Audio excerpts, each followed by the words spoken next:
DKC astrology. Friends, मैं दिग्विजय चरण DKC astrology के इस एपिसोड में आपका स्वागत करता हूं। आज मैं रसिया के राष्ट्रपति व्लादिमीर पुतिन की जन्म कुंडली का अध्ययन करूंगा। व्लादिमीर पुतिन जो रसिया के राष्ट्रपति हैं, इन दिनों बहुत चर्चा में हैं रसिया और यूक्रेन के बीच हो रहे युद्ध के कारण। अभी हम लोग इस बात की व्याख्या करेंगे कि ये युद्ध कितना लंबा चलेगा। क्या युद्ध में रसिया परास्त होगा? इस युद्ध के बाद क्या होगा? इन बातों की चर्चा करेंगे। व्लादिमीर पुतिन का जन्म हुआ था 7 अक्टूबर 1952 के दिन सेंट पीटर्सबर्ग में। रसिया में एक जगह है सेंट पीटर्सबर्ग, उसका पुराना नाम था लेनिनग्राड। वहीं व्लादिमीर पुतिन का जन्म हुआ था 7 अक्टूबर 1952 के दिन और जन्म का समय है सुबह का 9:30 AM। इस आधार पर जो लगन कुंडली बनती है वो इस प्रकार है।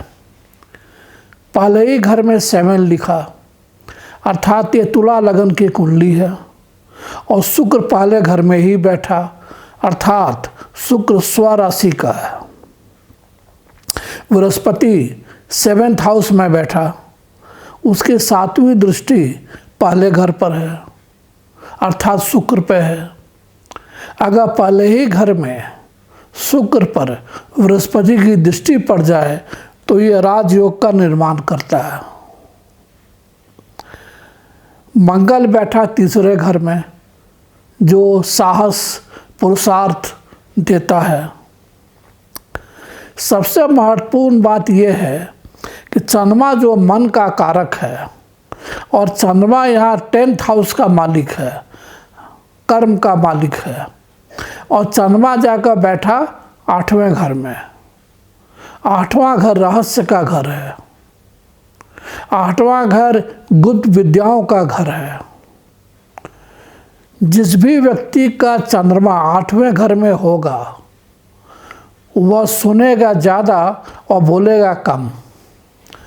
वो सारी सूचनाएं उजागर नहीं करेगा, वो भेद बना कर रखेगा, रहस्य को बना कर रखेगा। ऐसे व्यक्ति का चरित्र रहस्यात्मक होता है। और ऐसा व्यक्ति अगर जासूस हो तो वो सफल होता है। इसलिए व्लादिमीर पुतिन अपने जिंदगी के शुरुआती दौर में KGB जो रसिया का जासूस डिपार्टमेंट है वहाँ काम करते थे और वे KGB के उच्च पद तक पहुँचे और बहुत सफल जासूस हुए। राजनीति में आने के बाद जब आज ये राष्ट्रपति हैं तो अब हम ये देखेंगे कि इस युद्ध का परिणाम क्या होगा और युद्ध लंबा होगा या नहीं। इनकी देखिए महादशा कौन सी चल रही है। इनकी वर्तमान में चल रही है शनि की महादशा। तुला लगन के व्यक्ति के लिए शनि योग कारक है। इसलिए इस युद्ध में रसिया की पराजय हो जाए ये संभव नहीं है। नाटो या USA मिलकर भी रसिया को किसी भी तरीके से परास्त नहीं कर पाएंगे, ना आर्मी के द्वारा, ना सैंक्शन के द्वारा और न कूटनीति के द्वारा, क्योंकि शनि योग कारक है और पुतिन की शनि की महादशा चल रही है। अर्थात व्लादिमीर पुतिन की शनि की महादशा चल रही है। शनि की महादशा चलेगी 24 नवंबर 2022 तक। इसका एक और परिणाम है, इसका एक और प्रभाव है कि ये युद्ध लंबा चलेगा।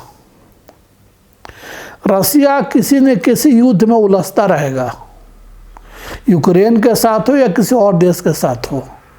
लेकिन रसिया युद्ध से बाहर नहीं हो पाएगा, युद्ध मोलस्ता ही रहेगा 24 नवंबर 2022 तक, जब तक शनि की महादशा चलेगी। रसिया विजयी तो होगा कि युद्ध लंबा चलेगा। शनि की महादशा के बाद आएगी बुध की महादशा। बुध भी बहुत योग कारक है तुला लगन के लिए। बुध बिजनेस का कारक है। जब बुध की महादशा आएगी तो जितने सैंक्शन अभी अमेरिका ने लगाए हैं रसिया के ऊपर, सभी विफल होंगे। रसिया इन सैंक्शंस को से उबर कर आगे जाएगा।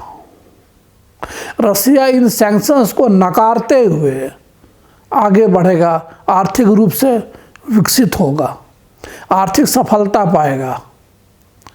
इसीलिए 24 नवंबर 2022 के बाद जब बुध की महादशा आएगी तो रसिया की आर्थिक उन्नति होगी। तो निष्कर्ष ये है कि ये युद्ध लंबा चलेगा जो फिलहाल चल रहा है। रसिया यूक्रेन के साथ युद्ध करे या किसी और के साथ भी करे, कहीं भी उलझ सकता है रसिया इन दिनों, लेकिन रसिया युद्ध से गुजरता रहेगा नवंबर 2022 तक। उसके बाद जाकर जब बुध की महादशा आएगी तब रसिया में शांति आएगी और रसिया आर्थिक रूप से सफल होगा और सारे जितने सैंक्शंस लगाए गए हैं उन पर रसिया हावी होगा और उन्हें विफल करेगा। ये है व्लादिमीर पुतिन की जन्मकुंडली का विश्लेषण। दोस्तों, अगर ये वीडियो आपको पसंद आया हो तो इसे सब्सक्राइब कीजिए, शेयर कीजिए और लाइक कीजिए। धन्यवाद।